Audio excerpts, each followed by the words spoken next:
गहरी घनी जंगल में जहाँ सूरज की किरणें मुश्किल से जमीन तक पहुँच पाती थीं, एक बूढ़ा हाथी रहता था। उसका नाम गजराज था। जंगल के सभी जानवर उसका बहुत सम्मान करते थे क्योंकि वह सबसे वृद्ध और बुद्धिमान था। उसकी याददाश्त अद्भुत थी। वह पुराने समय की कहानियाँ, गहरी गुफाओं के रहस्य और जंगल के सबसे प्राचीन पेड़ों के बारे में सब कुछ जानता था। एक दिन जंगल में अजीब हलचल मची। नदी का पानी धीरे धीरे सूखने लगा था।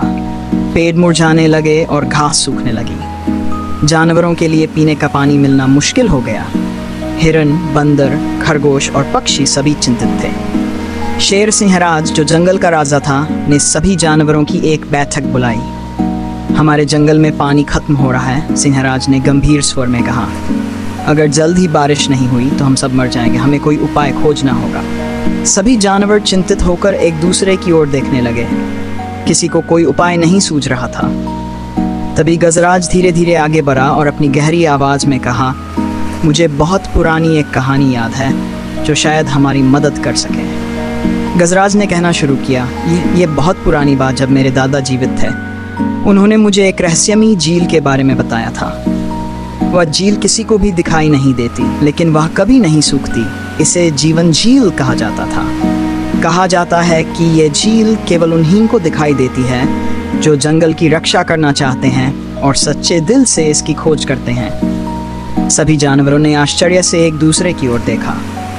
एक झील जो कभी नहीं सूखती, क्या यह संभव था? सिंहराज ने तुरंत आदेश दिया कि जंगल के सबसे बहादुर जानवर गजराज के साथ इस रहस्यमयी झील को खोजने जाएं। हाथी के साथ हिरण चप्पल, बंदर मिट्ठू और तोता पीहू भी जाने के लिए तैयार हुए। यात्रा कठिन थी।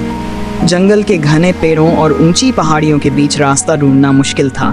कई जगहों पर कांटे भरे झाड़ थे तो कहीं दलदल था, लेकिन गजराज की याददाश्त मजबूत थी। वह अपने दादा की बताई हर निशानी को पहचान रहा था। चलते चलते वे एक गहरी घाटी तक पहुंचे।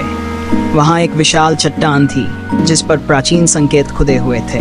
गजराज ने उसे ध्यान से देखा और कहा, हम सही रास्ते पर हैं, बस थोड़ा और आगे जाना होगा। आखिरकार कई दिनों की यात्रा के बाद वे एक गुप्त घाटी में पहुंचे। वहां एक झील चमचमा रही थी, बिल्कुल शांत और पवित्र। पानी एकदम साफ और मीठा था। पीहू खुशी से चहकते हुए बोला, हमने इसे ढूंढ लिया। गजराज ने झील का पानी चखा और कहा, यही वह झील है। यह हमारी प्यास बुझाएगी और जंगल को नया जीवन देगी। सभी जानवर खुशी से झूम उठे। उन्होंने झील से पानी भरकर जंगल में वापस ले जाने की योजना बनाई। जल्द ही सभी जानवर झील का पानी अपने अपने तरीकों से जंगल तक पहुंचाने लगे। हाथी अपनी सूंड में भरकर लाए, तोता चोंच में और बंदर नारियल के खोल में पानी भरकर ले गए।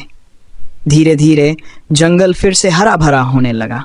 पानी से सूखी हुई जमीन फिर से हरी हो गई और बारिश भी होने लगी। सभी जानवर गजराज के प्रति आभार प्रकट करने आए। सिंहराज ने कहा, आज गजराज की अद्भुत याददाश्त और बुद्धिमानी के कारण हमारा जंगल बच गया है। यह हमें सिखाता है कि हमारे बुजुर्गों की बातें और जान अनमोल होते हैं। इस कहानी से हमें यह सीख मिलती है कि हमें हमेशा अपने पूर्वजों की कहानियां और जान को महत्व देना चाहिए। कभी कभी पुराने समय की बातें हमारे भविष्य को बचाने में मदद कर सकती हैं। उस दिन के बाद गजराज और भी सम्मानित हुआ और जंगल के सभी जानवर उसकी बातों को ध्यान से सुनने लगे। वह हाथी, जो अपनी अद्भुत याददाश्त के लिए जाना जाता था, वास्तव में पूरे जंगल का रक्षक बन गया था।